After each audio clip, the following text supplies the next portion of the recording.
Bande Konabiso Balandi, il y a émission Nabiso pour l'amour des Sion, autre le Bakata Mounyoso, Peto Balola Yango pour l'amour du Congo. Nous allons pas se taire, Toye Lisusu, na ba Ndako Nabino. Nazaine Sengo, ko Yamba Bino Lisusu pe, ko Lobana Bino Lisusu, na Poko Nalelo, Kasi, Nazalaka Ngai Mokote Boyebaka, Tozalaka Mibale na katine émission Oyo, pour l'amour des Sion, pour l'amour du Congo. Yamwana na PNP nanga bozali komona mosali munene ya Nzambe Bishop Francis Kadima. Bonsoir Bishop Francis. Bonsoir Mutanzambe Pasteur Gilles Rabi mikoleli ko ebele. Oui. To kutali miso wana studio na biso to pesi Nzambe lokumu to pesi bande ko na biso nyonso mbote eza na Afrique, na Amérique, na Europe, Australie, biskano so bokutami boba était pour l'amour du Congo, on ne cédera point. En tout cas, l'Ikamnu noye nangolelo, yakitoko ya koyebisa, libota ya peuple congolais au bazali tango so toujours na kati na pasi, libota ya peuple congolais bazali toujours ko continuer kolela. Est-ce que première question na Bishop Francis Kadima, est-ce que c'est bien na biso totika bitumba oyo totika kobunda kuna Congo parce que ba tout oyo bazali kononga peuple na biso bosomi bazali toujours na kati na pouvoir bazali toujours kokanga na pouvoir oyo ya moyibi oyo ça qui peuple était boto sabangote pe boto sabalo na bangote kasi yo okoyisa bana ya États-Unis, Canada, Australie, Belgique, France okoyisa bangoni ba combattre bazali de partout. Tozo mener un combat loyal, un combat sincère, un combat digne de ce nom. Quel Sabino que après que Didier Renders Oyo na Kinshasa et puis a échoué pour alukaki akutanana papa na biso Etienne bakutanité to sepeli papa Longoni na yo motonete Renders azani loko wa kosale la Congote gomes que bakolo mboka bepsi ko kendete me yo okay oyo ndokutana en plus na un sans papier Kanambe au Congo c'est un sans papier qui dirige les Congolais, un sans-papier qui dirige Bakolombo, même tout le monde a le depuis mon kilo salama. Et ça n'est pas si peuple congolais parce que ceux qui doivent comprendre était du dernier a qui na mboka na biso et aïe binomoko boyebi ba Kanambe abomi ba na kati na nini na bazaï atala ki biso ba testa ki biso na bazaï batali soki to ko réagir na ba Congo non na ba Congo batali soki to ko réagir sikoyo basali plan na bango tout ça ko yebisa yo Kanambe plan o sali po boko sa coup d'état et ko simbate po balingi siku lisusu ba continuer ko boma peuple congolais na Kinshasa lokola bo maki na bazaï boko kite bo kanisi boko asu na Kinshasa po continuer ko boma na bloc na lokuta. Donc Kanambe azo préparé basala ki test ba meko boma na ba Congo ba moni ke Congolais a réagi azo prévoir sikoyo aboma bato a massacrer bato na Kinshasa ndenge bazo sala na Kivu kuna bazo susu ba Rwanda ebele baya kokotsa na Kinshasa ya ebele alors bana mboka bokeba pe Kanambe azo sala le mo il va préparer un faux coup d'état il faut dénoncer en déjà ils ont dénoncé parce que dans une information et pas ya bato ya pesi ba mission na bato aner o ba yebiso makambo ya ndeko yo papi tamba ba signaler pe biso que basana ba mission ya basala un faux coup d'état et une fausse révolution pour nous exterminer seulement les Congolais mais ce qu'on a qu'à Kinshasa pour baba na kokanga ba Congolais ba kosa que non ba Congolais ba sali coup d'état ba kosa que ba Congolais ont planifié un coup d'état pour na Kanambe pour ba kataneti ba kopesa ye nini force ya ngoto ali ko fungola bino déjà misu bino bana ya Kinshasa to ko fungola bino misu bino ba soldat ngonga yango esenge na bino boye ba ndengeni ko finir avec Kanambe parce que si on finit que Kanambe kolia bino bino boye pourquoi papa Tsekedi a sepela ki kokende na stade te ezante ka bangaki Kanambe aboye kokende parce que bakisi ya Kanambe ils ont imposé Kanambe que pour comme président na Congo a continuer il faut appeler ça makila et belle congolais. Alors papa Tsekedi logo la zamuto tambola kana nzambe alobino ceux qui na ken na stade ba ko profiter ba exterminer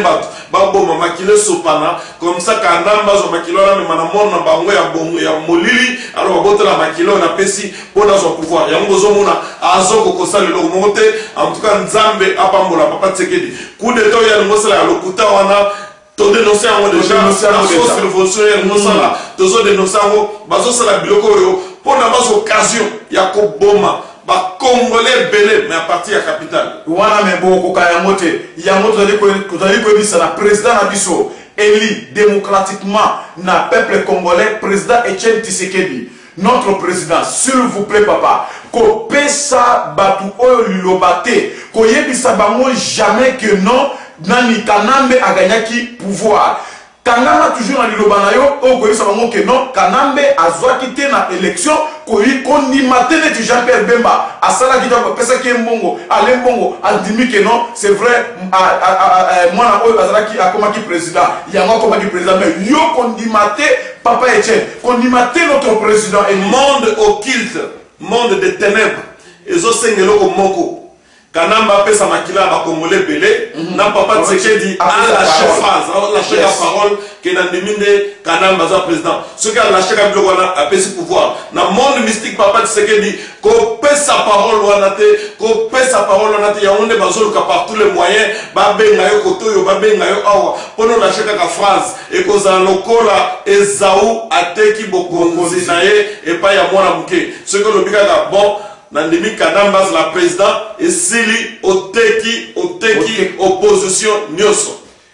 Nzamba pambola yo président na biso Etienne Tshisekedi wa Mulumba papa na biso bazali ko bunda tangu Nyoso pona bolamu ya peuple congolais pona libota peuple congolais pe pona mboka ya pa congolais nzamba pambola yo siko zali ko pesa ilobate lokola biso basai na nzambe to telebi to zali ko tindela yo maloba ko pesa maloba te po ete to sito yebi yango to sito continue kata monde spirituel bazo zela liloba na yo po ba nyokola sous peuple oyo po ba faire souffrir sous peuple oyo mais Kanambe ako diriger mboka na biso te ako bimala kata na mboka wana na kombo na Yesu. Amen. Et je suis en plein moussou pour nous commander été batona nzambe bakoti na makambo oyo. Les camonnions sautant batona nzambe bakotaka ezwaka en plein moussou. La musique change, les rythmes changent. Nenge to koti yango et komi bo bazali ko bunda na mandoki biso to fukami to zali ko bondela pe ko lendi sa motonyoso. Je peux vous dire que en tout cas combat ezali na point nango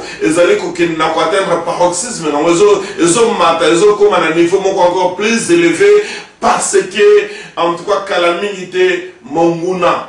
akokima na mboka na biso bongo mama oyo alali asialembi bakoko na biso oyo bakanisi ko bakete ya solo Tshisekedi wa Mulumba azali koza pouvoir mboka na biso ali ko changer to ali kokota na kati na état de droit to ali kokota na kati na démocratie kasi ba mama oyo ba mama na biso mususu ba lali na se ba beli misusu ba koti na ba hôpitaux mususu ba koti na ba na kati na vie ya kolela ni yo kiko yebisa bango na mama oyo baza ko kayo sikoyo yebisa mo bena na lingala pedo to za ba ya makanza po ba mama na biso ba lembi ba koko na so ko na ba 60 ans 70 ans ba mo bazali causer l'espoir pour la kati na mboka nino to ko sa bango na poko na lelo te ba le mbate obi tango zota la film ya Moïse komona moko na muto atelemi alobi na lingaki na kufa te na mona libérateur alors que Moïse atelemi ki wana le mona ye ndaza ko sola na der avec ça que na potopoto tango ya ko na potopoto libération eza en marche. Et puis le président Etienne Tshisekedi asa stratège ayebi le kwazo sala muto abunda